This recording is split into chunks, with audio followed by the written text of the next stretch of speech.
प्रिय दर्शकों, मेरा आप सब लोगों को आदाब और नमस्कार। आज की ये वीडियो मैं अपनी लाइब्रेरी से बैठ करके एक बहुत ही ख़ास मुद्दे और विषय पर आपके लिए मैं बना रहा हूँ। प्रिय दर्शकों, आपको याद होगा कि अभी आजकल सोशल मीडिया पर एक चर्चा चल रही है और वो चर्चा इस बात को लेकर के है कि हमारे देश के सुरक्षा सलाहकार अजित डोभाल जी ने दिल्ली में एक कार्यक्रम में शिरकत करते हुए अपना एक अजीबोगरीब बयान दिया। और वो बयान क्या था, मैं आपको पढ़ के सुना दूं। वो बयान ये था कि हमारे मंदिरों को लूटा गया, हम मौन और असहाय रहे, अब युवाओं में आग भरनी होगी और प्रतिशोध लेना होगा। इस बयान को लेकर के देश की और नेशनल और इंटरनेशनल मीडिया में बहुत चर्चा हो रही है, आरोप प्रत्यारोप हो रहे हैं और आलोचनाएं हो रही हैं। समर्थन भी मिल रहा है और आलोचनाएं भी हो रही हैं। तो ये बड़ा अजीबोगरीब बयान है। तो क्योंकि मैं एक इतिहासकार हूँ, तो अजित डोभाल जी के इस बयान को मद्देनज़र रखते हुए मैं इतिहास से कुछ बातें मैं बताना चाहता हूँ। देखिए, इसमें कोई शक नहीं कि आज से सैकड़ों साल पहले, 700-800 साल पहले से ये क्रम शुरू होता है कि कुछ आक्रमणकारी हमारे देश में आए। उन्होंने यहाँ आक्रमण किए, लूटपाट की, मंदिरों को उन्होंने लूटा। और वो कौन लोग थे जो आक्रमण करने वाले थे? उनमें सबसे पहला नाम मोहम्मद बिन कासिम का आता है, जो अरब से भारत में आया था।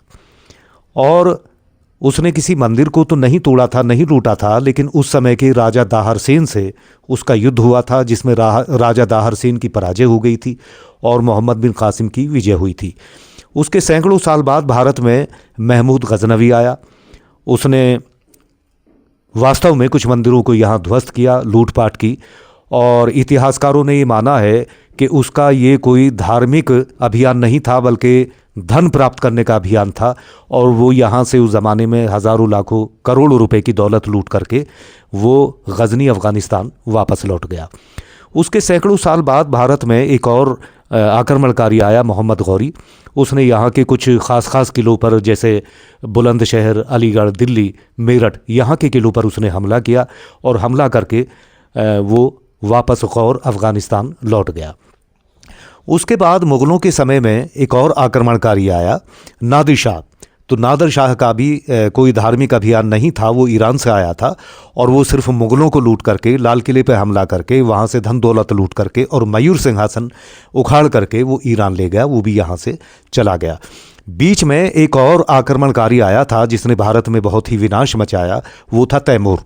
तो तैमूर कहाँ से आया था? तैमूर उज़्बेकिस्तान से आया था, सेंट्रल एशिया से वो आया था, समरकंद और बुखारा से। और वो भी यहाँ से लूटपाट करके और विनाश लीला मचा करके वो अपने देश को वापस लौट गया।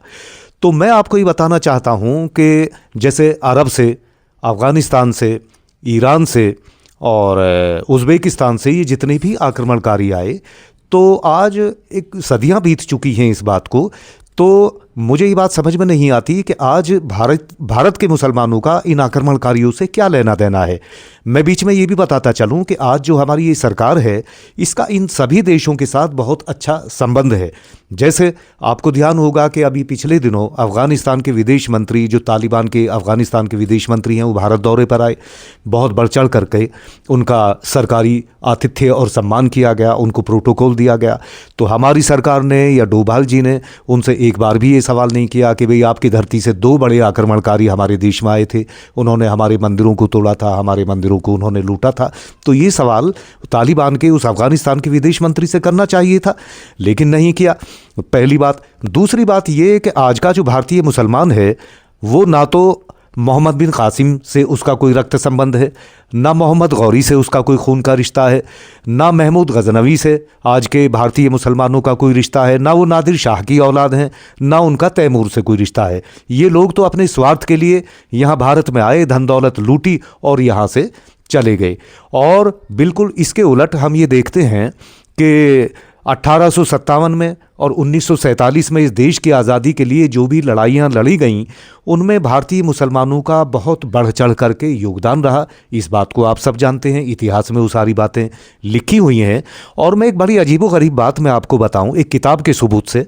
वो ये देखिए ये तारीख़ फ़रिश्ता है।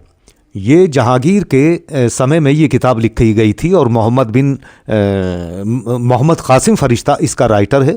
ये बहुत ही प्रमाणिक और मान्य इतिहास है हमारे देश में भी और विदेश में भी। तो ये इतिहासकार मोहम्मद कासिम फ़रिश्ता ही लिखता है कि जब महमूद गज़नवी ने भारत पर हमला किया, दिल्ली पर हमला किया, तो यहाँ की बहुत सारी हिंदू जनता उसके साथ उसकी सेना में शामिल थी और महमूद गज़नवी को रास्ता दिखाने वाले जो लोग थे वो भारत के ही लोग थे, हमारे अपने ही लोग थे और वो हिंदू थे, वो मुसलमान नहीं थे। तो इस लेखक ने ये लिखा है अपनी किताब में कि महमूद गज़नवी की सेना में बहुत सारे हिंदू लोग भी थे जो यहाँ के उस समय के राजपूत राजाओं के ख़िलाफ़ लड़े और वो महमूद गज़नवी की सेना को रास्ता दिखाने का काम करते थे। ये इसमें लिखा हुआ है बिल्कुल। और उस समय की परिस्थितियों के हिसाब से उन लोगों ने उसको का मार्गदर्शन किया महमूद गज़नवी का। तो सवाल इस बात का है कि आज के भारतीय मुसलमानों को नज़र में रख के उनका नाम मोहम्मद बिन कासिम से जोड़ना, महमूद गज़नवी से जोड़ना, मोहम्मद गौरी से जोड़ना और नादिर शाह से जोड़ना, तैमूर से जोड़ना, ये सब बेकार की बातें हैं, ये राजनीति की बातें हैं। मैं एक चीज़ आपको ये बता दूं कि अभी पिछले साल जो साल गुजरा है 2025 में, ये मुद्दा ज़ोर शोर से उठा था कि बाबर भारत में किसके बुलावे पर आया था। बाबर ने अपने बाबरनामा में ये बात लिखी है, बाबरनामा मेरी लाइब्रेरी में लग रहा है, उसमें ये बात लिखी है कि राणा सांगा के इन्विटेशन पर, राणा सांगा के बुलावे पर और पत्र पर बाबर ने भारत में आकर के हमला किया और वो यहाँ राणा सांगा के बुलावे पर भारत में वो आया था। ये इतिहास की बात है, इसको झुटलाया नहीं जा सकता। और ये मुद्दा 2025 में पार्लियामेंट में उठा था और कई दिन इस मुद्दे पर बहुत गहमा गहमी चली थी। तो प्यारे भाइयों, जैसा कि मैंने आपको बताया कि मुसलमान का इस देश के 1857 के बहुत बड़े देश की आज़ादी की पहले लड़ाई में 1947 में बहुत बड़ा योगदान रहा है। तो इस देश का मुसलमान, ना तो उनका मोहम्मद गौरी से कोई संबंध है, ना उनका महमूद गज़नवी से कोई संबंध है, ना उनका तैमूर से कोई संबंध है। और आपको ये भी याद रखना चाहिए कि आज देश की तरक्की का मामला है या देश की प्रगति का मामला है तो उसमें मुसलमानों की बराबर हिस्सेदारी है, बराबर भागीदारी है। और एक बहुत अहम बात मैं आपको बताना चाहता हूँ कि देखिए 1947 में जब देश का बंटवारा हुआ तो इस देश का जो मुसलमान था उसके सामने एक बहुत बड़ी अग्नि परीक्षा थी। तो उस अग्नि परीक्षा से मुसलमान गुजरा और उसमें दो तबके हो गए मुसलमानों के। एक वो तबका कि देश के बंटवारे के समय 1947 में विभाजन के समय एक वो तबका था, एक वो वर्ग था मुसलमानों का कि जिसने हिंदुस्तान को छोड़ करके पाकिस्तान जाने का फैसला लिया। और दूसरा वो वर्ग था कि जिसने पाकिस्तान को नकार दिया, पाकिस्तान को ठुकरा दिया और उसने अपने देश में, अपनी देश की धरती पर अपने स्वदेश प्रेम के कारण भारत में रहना उसने पसंद किया और भारत में रहने का निर्णय लिया। तो आज का जो मुसलमान है, हम जो मुसलमान हैं, हम वो मुसलमान हैं जिन्होंने 1947 में पाकिस्तान के बंटवारे को, पाकिस्तान को हमने ठुकरा दिया था और हमने अपने पूर्वजों की धरती पर, अपने देश की धरती पर, हमने अपने देश में, हमने अपने देश की, हिंदुस्तान की मोहब्बत में हमने भारत में रहने का फैसला लिया। तो अब ये पुरानी बातें गड़े मुर्दे उखाड़ करके इनको कोई हवा देना और हिंदू मुस्लिम की बात करना, मैं समझता हूँ चाहे वो कोई भी आदमी हो, ये बिल्कुल गलत है। आज देश के माहौल को हिंदू मुस्लिम एकता की ज़रूरत है, ना कि हिंदू मुस्लिम एकता को खंडित और छिन्न भिन्न करने की ज़रूरत है। और मैं एक और बहुत अहम किताब मैं आपको दिखाता हूँ। देखिए, ये मेरे पास एक किताब है 1857 का विप्लव, मेरठ से छपी है, 1857 का विप्लव। और इस किताब को किसने लिखा है? विघ्नेश कुमार और मुदित कुमार, मुस्लिम राइटर नहीं हैं, दोनों प्रोफेसर हैं CCS यूनिवर्सिटी के और मेरठ कॉलेज के। उन्होंने दोनों ने मिल करके ये किताब लिखी है। और इसमें उन्होंने 1857 में जो हमारे यहाँ के हिंदू और मुस्लिम भाइयों ने मिल करके अंग्रेज़ों के ख़िलाफ़ जिहाद किया, अंग्रेज़ों के ख़िलाफ़ लड़ाई लड़ी, उन्होंने इस पूरी उत्तर भारत में जो अंग्रेज़ों के ख़िलाफ़ स्वतंत्रता की लड़ाई लड़ी गई थी, तो उसका पूरा इतिहास इस किताब में दिया है। और देखिए, वो एक जगह बड़ी अच्छी बात लिखते हैं दोनों राइटर, मैं ये पढ़ कर मैं सुना देता हूँ आपको। इस किताब का है पेज 183, पेज 183 पर दोनों हमारे विद्वान लेखक लिखते हैं कि डासना के चौधरी नैन सिंह त्यागी, बसारत अली, लाला मटोल चंद, मालागढ़ का नवाब वलीदाद खां, मुकीमपुर गढ़ी का जमींदार चौधरी गुलाब सिंह, धौलाना के राजपूत व लाला झनकुमल, हापुड़ के चौधरी ज़बरदस्त खां एवं चौधरी उल्फत खां, बिजरौल का शाहमल, सीकरी खुर्द का सिब्बा मुकद्दम, इन सब लोगों ने 1857 में अंग्रेज़ों के खिलाफ लड़ करके हिंदू मुस्लिम एकता और भाईचारे के आधार पर अंग्रेज़ों के खिलाफ इन्होंने लड़ाई लड़ी, इन्होंने जिहाद किया। ये देखिए आप 1857 का विप्लव, इस किताब में ये हिंदू मुस्लिम एकता की ये मिसालें, अंग्रेज़ों के खिलाफ अपने देश को आज़ाद कराने के लिए हिंदू मुसलमानों ने मिलकर के लड़ाई लड़ी, वो इसमें सबूत दिए गए हैं।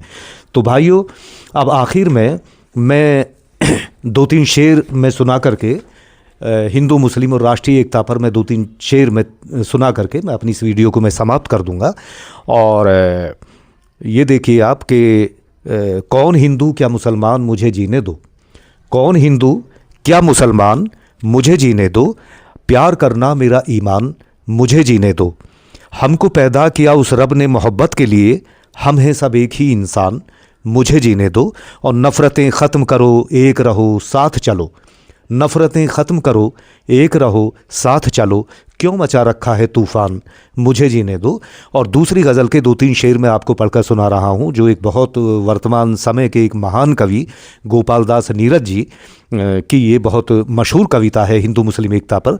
तो उन्होंने लिखा है कि अब तो मज़हब कोई ऐसा भी चलाया जाए जिसमें इंसान को इंसान बनाया जाए, अब तो मज़हब कोई ऐसा भी चलाया जाए जिसमें इंसान को इंसान बनाया जाए, आग बहती है अब गंगा में भी झेलम में भी, कोई बतलाए कहाँ जाके नहाया जाए, कोई बतलाए कहाँ जाके नहाया जाए। और मेरे दुख दर्द का तुझ पर हो कुछ इस तरह असर, मेरे दुख दर्द का तुझ पर हो कुछ इस तरह असर, मैं रहूं भूखा तो तुझसे भी ना खाया जाए, मैं रहूं भूखा तो तुझसे भी ना खाया जाए। और छेद करते हैं जो इस देश की दीवारों में, छेद करते हैं जो इस देश की दीवारों में, उनको फंदा ज़रा फांसी का दिखाया जाए, उनको फंदा ज़रा फांसी का दिखाया जाए। तो इसी के साथ मैं अपनी इस वीडियो को मैं समाप्त करता हूँ। नमस्कार, जय हिंद, जय भारत।